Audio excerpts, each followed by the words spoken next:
ছাত্ৰ ছাত্ৰীসকল, আজি আমি আলোচনা কৰিবলৈ লৈছোঁ গণিতৰ ৩ নম্বৰ পাঠ সময়। পাঠটোলৈ আগবঢ়াৰ আগতে আহাচোন এটা সাধু শুনো।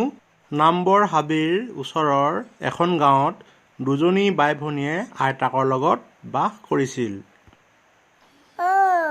বেলিটো পৰিলেই দেখোন। ব'লা ব'লা, মই ভাত ৰান্ধোগৈ আৰু তোমালোকে কিতাপ পঢ়িবা। ব'লা আইতা। সন্ধিয়া হৈ অহাৰ লগে লগে সকলো ভিতৰত সোমাল। আইতাকে সকলোৰে বাবে ভাত বনালে আৰু ছোৱালী দুজনীয়ে কিতাপ পঢ়িবলৈ ধৰিলে। ভণ্টি, তুমি দুই ঘৰৰ যুগৰ নেওতাখনকে মাতাচোন। ঠিক আছে বাইদেউ।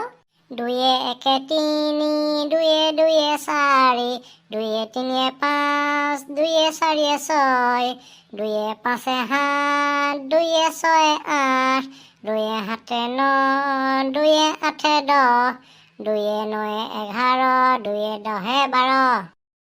লিখা পঢ়া শেষ হ'লত সকলোৱে ভাত খাই শুই পৰিল। ৰাতিপুৱা কুকুৰাই ডাক দিয়াৰ লগে লগেই আইতাকে সিহঁতক জগাই দিলে।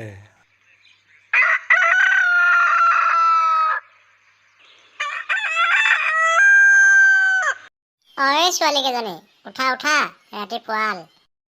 ৰাতিপুৱা এই কুকুৰাটোৰ বাবে শুবই নোৱাৰি। এৰা ভণ্টি, কিবা এটা কৰিব লাগিব। দুয়োজনীয়ে আলচ কৰি এদিন কুকুৰাটোক ধৰি লৈ মনে মনে হাবিৰ মাজত এৰি দিলে।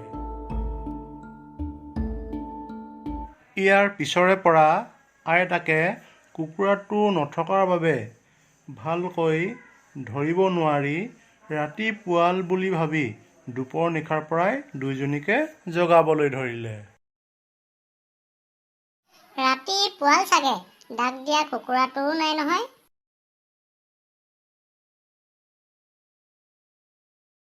অই ছোৱালীহঁত, উঠা উঠা উঠা, ৰাতিপুৱাল নহয়, উঠা। ছাত্ৰ ছাত্ৰীসকল, তোমালোকে বাৰু সাধুটোৰ পৰা কি বুজি পালা? আইতাকেনো কিয় ছোৱালী দুজনীক কুকুৰাই ডাক দিয়াৰ লগে লগে জগাই দিছিল? আৰু পিছত কুকুৰাটো নথকাত কিয় আইতাকে ৰাতি দুপৰ নিশাতেই জগাই দিবলগীয়া হৈছিল? আচলতে হয়তো আইতাকে ঘড়ী চাব নাজানিছিল, নাইবা ঘৰত ঘড়ী নাছিল। সেয়ে যিহেতু মতা কুকুৰাই ৰাতিপুৱাৰ লগে লগে ডাক দিয়ে, সেয়ে কুকুৰাটোৱে ডাক দিয়াৰ লগে লগে আইতাকে ৰাতিপুৱাল বুলি গম পাই নাতিনীয়েকহঁতক জগাই দিছিল। আৰু পিছত ঘৰত কুকুৰাটো নথকাত আইতাকে ৰাতিপুৱাবলৈ আৰু কিমান সময় বাকী আছে গম নোপোৱাৰ বাবেই দুপৰ নিশাই নাতিনীয়েকহঁতক জগাই দিছিল।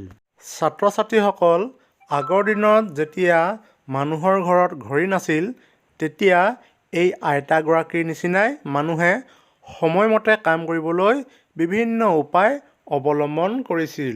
কুকুৰাই ডাক দিয়াৰ লগে লগে ৰাতিপুৱাল বুলি মানুহে গম পাইছিল। বেলিটো পূবফালে থাকিলে ৰাতিপুৱা, মূৰৰ ওপৰত থাকিলে দুপৰীয়া আৰু পশ্চিম ফালে ডুব গ'লে আবেলি হৈছে বুলি গম পাইছিল। কিন্তু এইবিলাক উপায়েৰে সম্পূৰ্ণ শুদ্ধ সময় গম পোৱা নাযায়। অৱশ্যে আজিকালি সময় চাবৰ বাবে আমাৰ সকলোৰে ওচৰত ঘড়ী আছে, নহয়নে? ঘড়ীটিয়ে কয় শুনা টিক টিক টিক, সময় গৈছে উৰি ঠিক ঠিক ঠিক। ঘড়ীটোৱে আমাক গোটেই দিনটো অলপো জিৰণি নোলোৱাকৈ একেৰাহে সময় দেখুৱাই থাকে, নহয় জানো? ছাত্ৰ ছাত্ৰীসকল, তোমালোকে বাৰু ঘড়ীত কেনেকৈ সময় চাই জানানে? আহাচোন আজি আমি ঘড়ীতনো কেনেকৈ সময় চাই শিকি লওঁ। তোমালোকে এই ঘড়ীটোলৈ মন কৰাচোন। এই ঘড়ীটোত ১ৰ পৰা ১২লৈকে সংখ্যাবোৰ ইংৰাজীত লিখা আছে। ইয়াত দুডাল কাঁটা আছে। ইয়াৰ চুটি কাঁটাডালে ঘণ্টা দেখুৱায়, সেয়েহে ইয়াৰ নাম ঘণ্টাৰ কাঁটা। আৰু দীঘল কাঁটাডালে মিনিট দেখুৱায়, সেয়েহে এই দীঘল কাটাডালৰ নাম হ'ল মিনিটৰ কাঁটা। এই ঘড়ীটোত ঘণ্টাৰ কাঁটাডাল 2ত লাগি আছে আৰু মিনিটৰ কাঁটাডাল 12ত লাগি আছে। গতিকে এই ঘড়ীটোত এতিয়া 2 বাজিছে। তোমালোকে এটা কথা মন কৰিবা যে যদিহে ঘণ্টাৰ কাঁটাডাল 2ৰ ওচৰত থাকে আৰু মিনিটৰ কাঁটাডাল 12 পাৰ হৈ যায়, তেতিয়া বুজিব লাগিব যে 2 বাজি অলপ সময় পাৰ হৈ গৈছে।